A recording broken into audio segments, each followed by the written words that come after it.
24ஆம் அதிகாரம் 32வது வசனத்தை சகோதரி வாசிக்க நாம் கேட்போம்.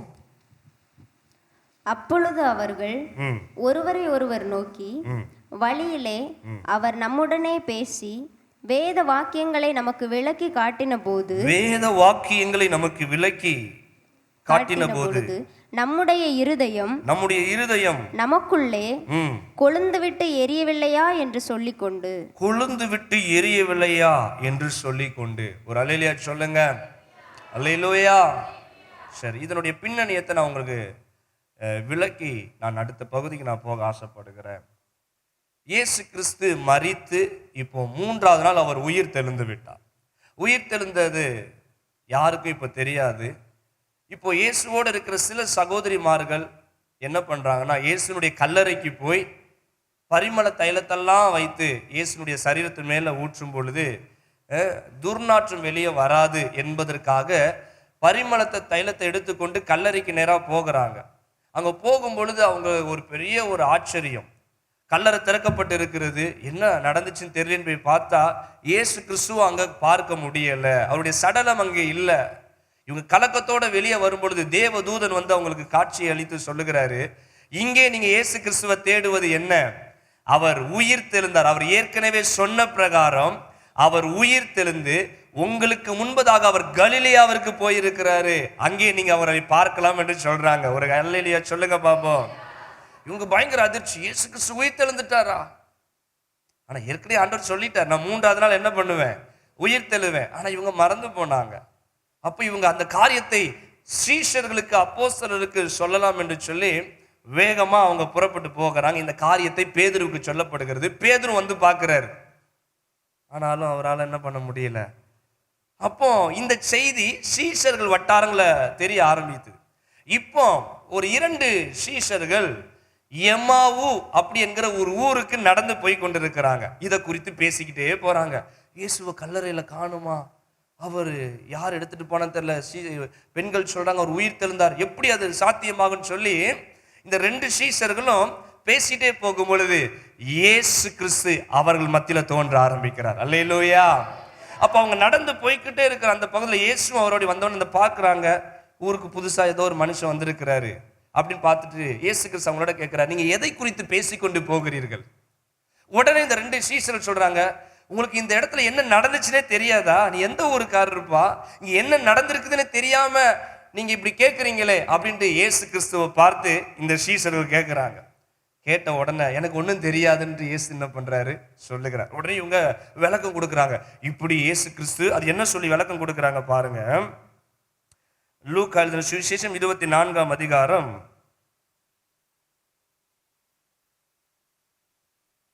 24வது வசனம் 21வது வசனம். அவரே இஸ்ரவேலை மீட்டு ரட்சிப்பவர் என்று நாங்கள் நம்பி இருந்தோம். அவர்தான் இஸ்ரவேலை மீட்டு ரட்சிப்பாரு அப்படி நாங்களாம் நம்பிக்கிட்டு இருந்தோம். இவைகள் சம்பவித்து இன்று 3 நாளாயிற்று. இவைகள் சம்பவித்து 3 நாளாயிருச்சு. அவர்தான் எங்களெல்லாம் ரட்சித்து ராஜாவா எங்களை ஆளுகை பண்ணுவார் நாங்க நினைச்சுக்கிட்டு இருந்தோம்ப்பா. 3.5 வருஷம் இயேசுக்கு பின்னாடியே போய்கிட்டு இருந்தோம். அவர் எப்படி எங்களை மீட்டெடுத்து எங்களை ராஜாவா வந்து இந்த இஸ்ரவேல் ஆளுவார் நாங்க நினைச்சிட்டு இருந்தோம். ஆனா இவைகள் நடந்து 3 நாள் ஆயிடுச்சு. எவைகள்? அப்ப என்ன சொல்றாங்க, அவர் மரித்து 3 நாள் ஆயிடுச்சு. யாருக்கிட்ட? இயேசுக்கிட்டே கதை போயிட்டு இருக்குது. ஏசப்பாவா அப்படியா அப்படின்னு கதை கேட்டுட்டு இருக்கிறார். நல்ல கவனிங்க, அவர் மீட்டு ரட்சிப்பார் நாங்க நம்பிக்கிட்டு இருந்தோம். ஆனா இவைகள் நடந்து 3 நாள் ஆகி போச்சு, எல்லாம் முடிஞ்சு போச்சு. இப்போ அவரையும் காணோம் அப்படின்னு சொல்லிட்டு இருக்கு. நடக்கும் பொழுதுதான் இயேசு கிறிஸ்து எல்லா கதையும் கேட்டுட்டு அதுக்கப்புறம் சில காரியங்களை சொல்றார். நான் அதுக்கப்புறம் நான் சொல்றேனே.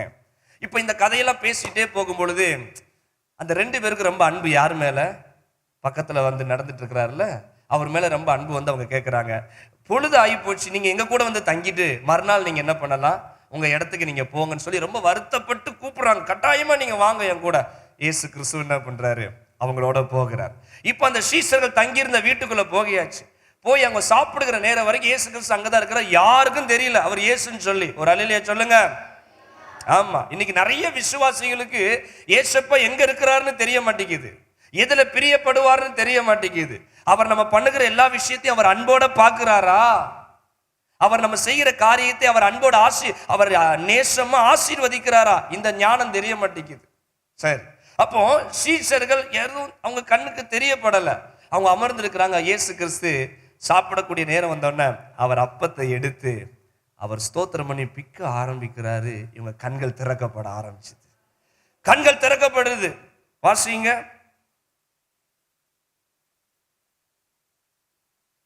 30வது வசனம். அவர்களோட அவர் பந்தி இருக்கையில் அவர் அப்பத்தை எடுத்து ஆசீர்வதித்து அதை பிட்டு அவர்களுக்கு கொடுத்தார்.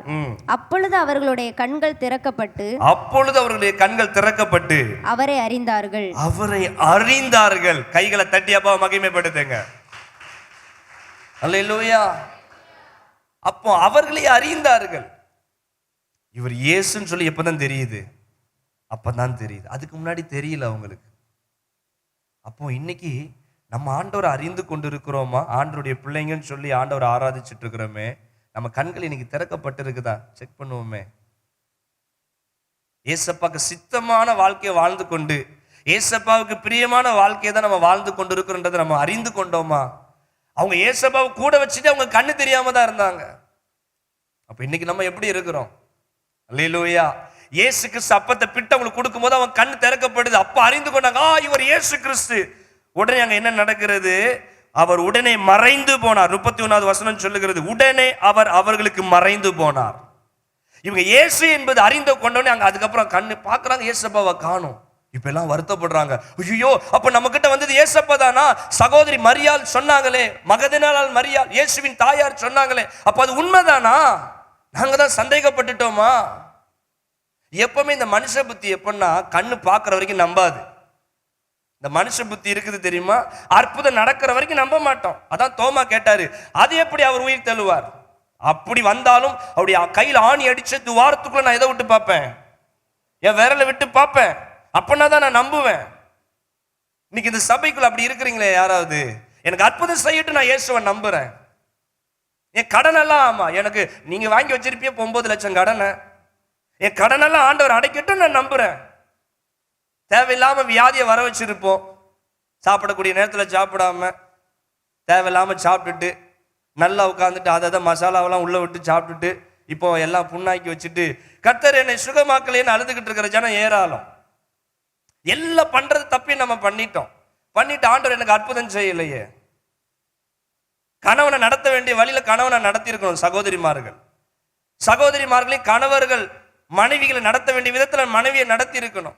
அன்பு கூர்ந்து நேசிச்சு அரவணைச்சு விசாரிச்சு அவங்களோட அமர்ந்திருந்து பேசி அவங்கள திருப்திப்படுத்தி இதெல்லாம் செய்யாம விட்டுட்டு நாளைக்கு என்ன மறந்துட்டாங்க, என்ன கைவிட்டுட்டாங்க. இன்னைக்கு அதே மாதிரி தான் கிறிஸ்தவர்கள் இருக்கிறாங்க. பண்ற தப்பெல்லாம் பண்ணிட்டு கடைசியா கல்லனை போல திருந்திடலான்ட்டு நினைக்கிறாங்க. ஏமாந்து போயிருவோம் நம்ம எல்லாரும். ஏசு அதுக்கப்புறம் அங்க இருக்க வேண்டியதானே, ஏன் மறைஞ்சு போனாரு? அல்லேலூயா. எப்பா நீ அவ்வளவு தூரம் ஏசப்பா உங்க கூட நடந்து வந்தாருலப்பா, உன் வீட்டுக்கெல்லாம் வந்தாருலப்பா ஏசப்பா. இப்போ இயேசு என்று அறிஞ்சவனு ஏன் மறைஞ்சு போகணும்? ஏன் கண்ணுக்கு அங்க உட்காந்து தடவி கொடுத்துட்டு நான் உன்னை சரி என்ன நீ தெரியல இருந்தாலும் நான் உனக்கு வெளிப்படுத்த சொல்லி அன்பை கொஞ்சம் கொலாவி இருக்க வேண்டியதானே இயேசு கிறிஸ்து ஏன் மறைந்து போனார்? அல்லேலூயா. ஆண்டவருக்கு அவ்வளோ வருத்தங்க. இன்னும் எத்தனை பேர் நான் இப்படி போய் நான் அவங்களுக்கு புரிய வைக்கணுமோ தெரியல. அடுத்த கடலுக்கு போயிட்டார். கலிலேயா கடலுக்கு. ஏன்னா 4 பேர் மீன் பிடிச்சிக்கிட்டு இருக்கான். இப்போ அவங்ககிட்ட போய் ஏசப்பா தன்னை காட்டணும். இப்படி ஒவ்வொருத்தனத்தையா காமிச்சு காமிச்சு காமிச்சு காமிச்சு நமக்கு நான் வந்துட்டேன், நான் உயிரோட வந்துட்டேன். ஏசு கிறிஸ்துடைய எவ்வளவு பாடுபட்டிருப்பார். இன்னைக்கு அதே பாடுதான் மெய்ப்பனுக்கும். இன்னைக்கு ஏசு கிறிஸ்துடைய பாடுதான் மெய்ப்பனுக்கும். ஒவ்வொருத்தட்டியா போய் காமிச்சு காமிச்சு பேசணும். சிஸ்டர், பிரதர், புரிஞ்சுக்கிடுங்க புரிஞ்சுக்கிடுங்க புரிஞ்சுக்கிடுங்க. இயேசு செய்த அதே வேலை சீஷர்களுக்கும் புரியல, விசுவாசிக்கும் புரியல. புரிஞ்சவங்க ஒரு அல்லேலூயா சொல்லுங்க இப்போ. ஆமென். சரி, ஸ்தோத்திரம். அப்போ அவர் மறைந்து போனார். இப்போ அவர் போன பிறகு இப்பதான் விஷயத்துக்குள்ள வரோம். நீங்க தியானிப்போம், நல்லா கவனிங்க பார்ப்போம். இப்போ அந்த 2 பேர் சொல்றாங்க, என்ன வார்த்தை சொல்றாங்கன்னா, நம்முடைய இருதயம் நமக்குள்ளே கொழுந்து விட்டு எரியவில்லையா? அப்போ நம்ம கூட எம்மா ஊருக்கு நடந்து வந்துட்டு இருக்கும்போது இயேசு கிறிஸ்து நம்ம கூட தான் வந்தாருப்பா. அப்ப அவர் பேசின வார்த்தை எங்க இருதயத்துக்குள்ள அது என்னவா இருந்துச்சு? கொழுந்துட்டு எரிஞ்சிச்சு. சிலருக்குலாம் சாப்பிட்டுட்டு நெஞ்சுக்கு எரிச்சலா இருக்கும் பார்த்திருக்கீங்களா? புரோட்டா 6 புரோட்டா உள்ள விழுங்கிடுவோம். நான் தான் என்னதான் சொல்லுதேன், ஆசைப்பட்டு புரோட்டா சாப்பிட்டுட்டு நைட் உட்காந்துட்டு இருப்பேன். என்னங்க தூக்கம் வரலையா? சும்மா இரு. அது ஒத்துக்கிடாது நமக்கு. ஆனால் சாப்பிடும்போது சாப்பிட்டு முடிச்சுட்டு கொஞ்சம் வெண்ணி கொண்டாய ஒரு மாதிரி இருக்கும். அது இந்த கடையில போய் பிரியாணி சாப்பிட்டா முடிஞ்சு போச்சு, 2 நாளுக்கு அது உள்ளதான் இருக்கும்.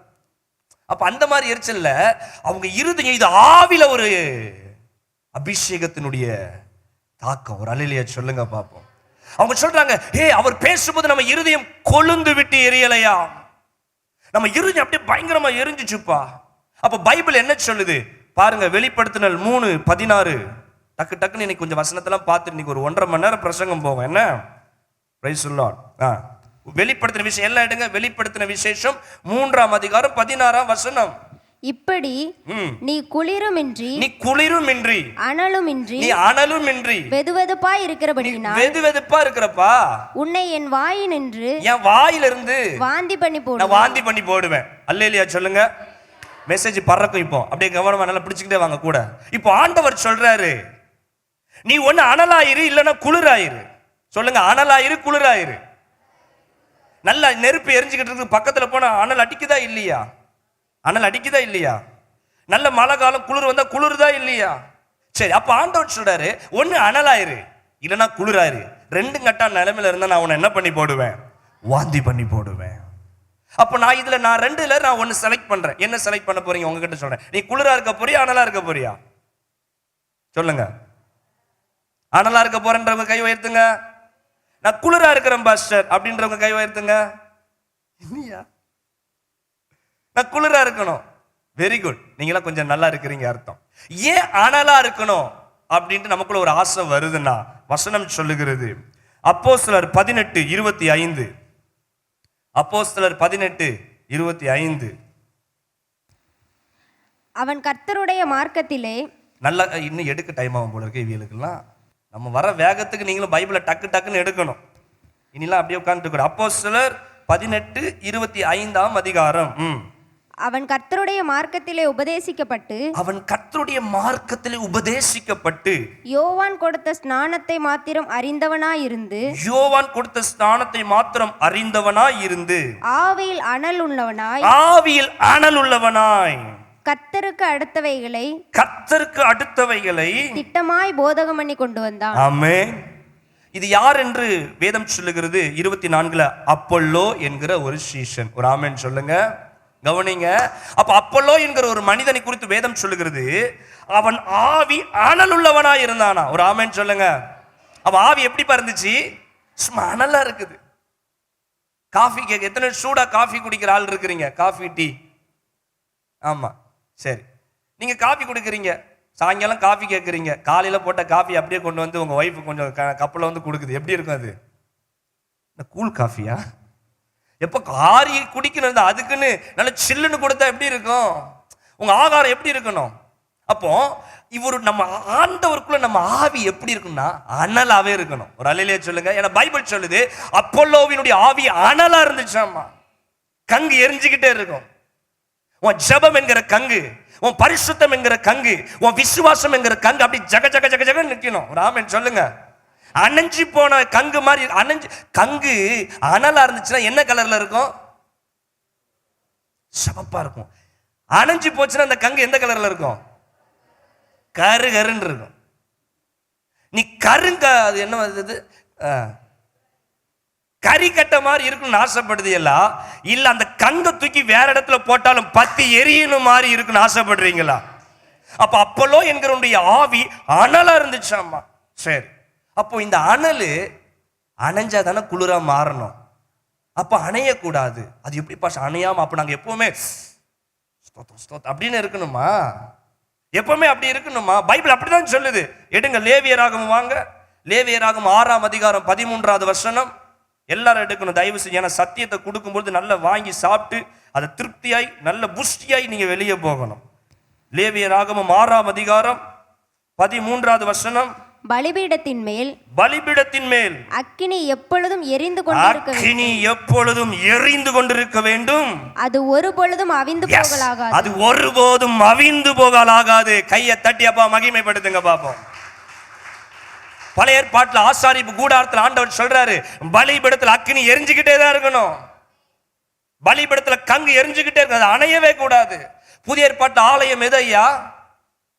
புதிய ஏற்பாட்டுல ஆலயம்னா எது சொல்லுங்க? சரீரம். உன் சரீரம், நீயே ஆண்டவருடைய ஆலயம். அப்போ உன் ஆலயத்துல அந்த அக்கினி எரிந்து கொண்டே இருக்கணும், அது அணையவே கூடாதுன்னு கர்த்தர் சொல்றாரு. இப்போ அப்படியே மறுபடியும் வாங்க அந்த சீஷர்களுக்குள்ள. அவங்க சொல்றாங்க, அவர் நம்மோட பேசும்போது நம்முடைய இருதயம் கொழுந்து விட்டு எரியவில்லையா? இருதயம் என்னாச்சாமா? கொழுந்து விட்டு எரியுது. ஆனாலும் அவனுக்கு அது புரியல. ஆனா அவங்களுக்கு ஃபீல் ஆயிட்டு, என்ன இந்த மனுஷங்கிட்ட பேசும்போது கொழுந்து விட்டு எரியுது, நம்ம இருதயம் ஒரு மாதிரி ஆகுது, நம்ம ஆவியில ஒரு மாதிரி ஆகுது. சிலர்லாம் சொல்ல, பாஸ்டர் சர்ச்சைக்கு வந்தா எங்க ஆவி அப்படியே கொழுந்து விட்டு எரிஞ்சுக்கிட்டே இருக்கு பாஸ்டர், தக்க தக்க தக்க தக்கன்ட்டு. சர்ச்சை விட்டு போயிட்டாலே எங்க ஆவியில என்ன ஆக மாட்டேங்குது? சில சொல்லுங்க, பாஸ்டர் உங்ககிட்ட பேசினா எங்க ஆவி கொஞ்சம் அப்படி என்ன ஆகுது? ஆமா, அப்ப பேசிக்கிட்டே இருக்க வேண்டியதுதான். நீங்க வந்து பேசினா கொஞ்சம் எங்க ஆவி என்ன ஆகுது பாஸ்டர்? அப்படியே எரியுது பாஸ்டர். எத்தனை காலம் உங்களை நாங்க பேச முடியும்? அப்போ நம்ம நல்லா தெளிவுபடுத்திக் கொள்ளுங்க, நம்ம கிறிஸ்துவுக்குள்ள நம்ம ஆவி எப்பவுமே எப்படிதான் இருக்கணும்? சொல்லுங்க, அனலா இருக்கணும். சொல்லுங்க, அனலா இருக்கணும். இந்த சர்ச்சை முடிச்சுட்டு நீங்க போகணும், சாயங்காலம் வரைக்கும் அது கொஞ்சம் அனலாகவே இருக்காது. நாளைக்கு போய் செக் பண்ணி பார்க்கணும், என் ஆவி அனலா இருக்குதா? உன் வேலை ஸ்தலத்துல போய் நீ வேலை பார்த்துட்டு இருக்கும் போது கேட்கணும், என் ஆவி அனலா இருக்குதா? ராத்திரி படுக்கும் போது சொல்லணும், என் ஆவி அனலா இருக்குதா? அல்லேலூயா. அனலா இருக்கணும்னா என்ன பண்ணுவோன்றத பார்ப்போம். ஆமென். அப்போ நம்ம ஆவி அனலா இருக்கணும். அப்ப நல்லா கவனிங்க. மறுபடியும் அந்த லூக்காக்கு வாங்க, 24ஆம் அதிகாரம். Praise the Lord. லூக்கா 24ஆம் அதிகாரம். நம்ம பிரசங்கத்தை கேக்கு தியானிக்கும் பொழுதெல்லாம் நமக்கு கேள்வி வரணும். அல்லேலூயா. கேள்வி வரணும். நீங்க பைபிள் படிச்சீங்கன்னா உங்களுக்குள்ள கேள்வி வரணும். பைபிள் படிச்சா கேள்வி வருதா? கேள்வியே வரமாட்டேங்குதே. நீ ஒழுங்கா படிக்கல. நல்ல பைபிள் படிச்சு பாருங்க, கேள்வி வரும். அல்லேலூயா. நான் வேதாகம கல்லூரிக்கு போகும்போது எனக்கு ஒரு கேள்வி வந்துச்சு. எல்லாரும் பைபிளை சொன்னோன்னு பெரட்டுவாங்க, டக்கு டக்குன்னு எடுப்பாங்க. எனக்கு கேள்வி ஒரு அண்ணன் சீனியர்கிட்ட போய் கேட்டேன். ஏன்னா ரொம்ப கேட்டால் நம்ம யாருன்றது அவங்களுக்கு தெரிஞ்சிடும். அதனால நான் பார்த்து ஒரு மாதிரி அமைதியாக இருக்கிற சீனியராக பார்த்து அப்படியே பார்த்து போய் கேட்பேன். அப்போ அவர்கிட்ட போய் கேட்டேன், அண்ணே பிரசங்கம் பண்ணும்போது அவங்க சொல்றாங்க அந்த இருப்பிடத்தை நீங்க எப்படி எடுக்கிறீங்க அப்படி என்ன பார்த்தாரு. அவர் என்ன நினைச்சு பார்த்திருப்பேன்னு இப்பதான் தெரியுது எனக்கு. அவர் என்ன பார்த்துட்டு, இல்லை தம்பி அது உனக்கு எடுக்க பழகிறோம் தம்பி. நான் பைபிளை பார்த்து, இவ்வளோ பெரிய புக்கில் எப்படி எடுக்கிறது? நான் எப்படி தான் பைபிள் காலேஜ் போயிருக்கிறேன், இவ்வளோ பெரிய புக்கில் இது எப்படி எடுக்கிறது? ரெண்டாவது ஒரு கேள்வி எனக்குள்ள வந்துச்சு, அவர்கிட்ட தான் கேட்டேன். அவங்க சொல்றாங்க, பிரசங்கம் பண்ணும்போது அவங்க சொல்றாங்க, கரெக்டாக அவங்க சொல்றதுக்கு முன்னாடி அது இங்கே தானே இருக்குதுன்னு சொல்லி எப்படி எடுக்கிறீங்க? அவர் மறுபடியும் சொல்றாரு, அதான் தம்பி போக போக உனக்கு என்ன ஆயிரும், அது பழகிடும். நான் நினச்சேன், எப்படி இதெல்லாம் நமக்கு தெரியலையே, நம்ம எங்க ஊழியம் செஞ்சு ரெண்டு ஆகிறதுன்னு தெரியலன்ட்டு எனக்கு பல கேள்வி வந்துச்சு. ஆனா அந்த கேள்விகளுக்கெல்லாம் சில மாதங்களிலே எனக்கு பதில் கிடைக்க ஆரம்பிச்சது.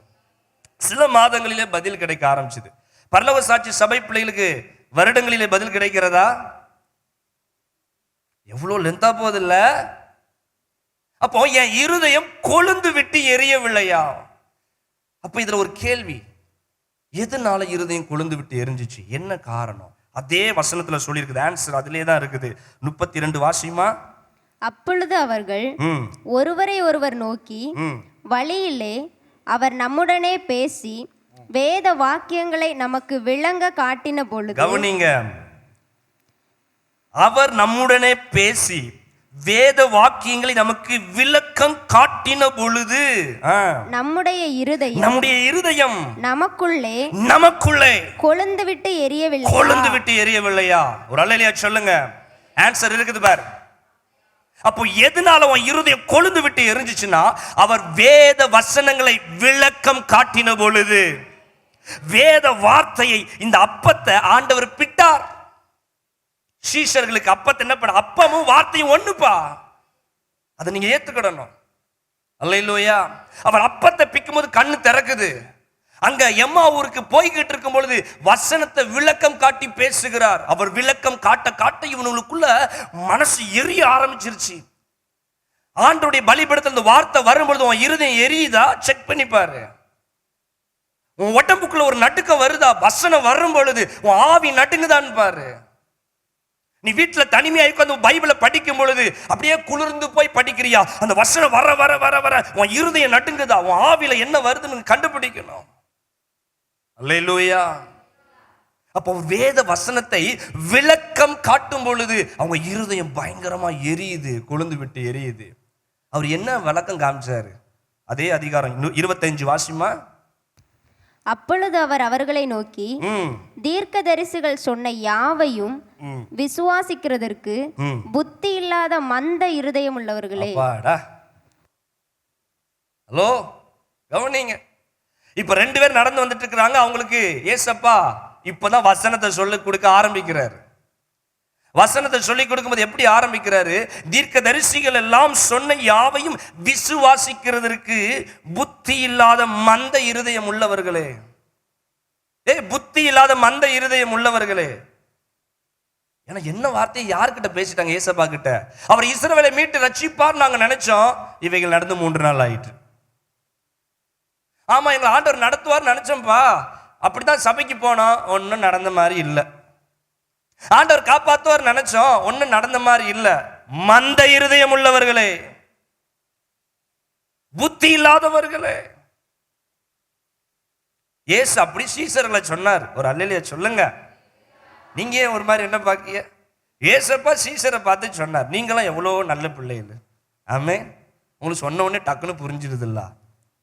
ஆமே, பாருங்க பக்கத்துல பாருங்க எவ்வளவு அழகா புரிஞ்சுக்குதாங்க அவங்கன்ட்டு.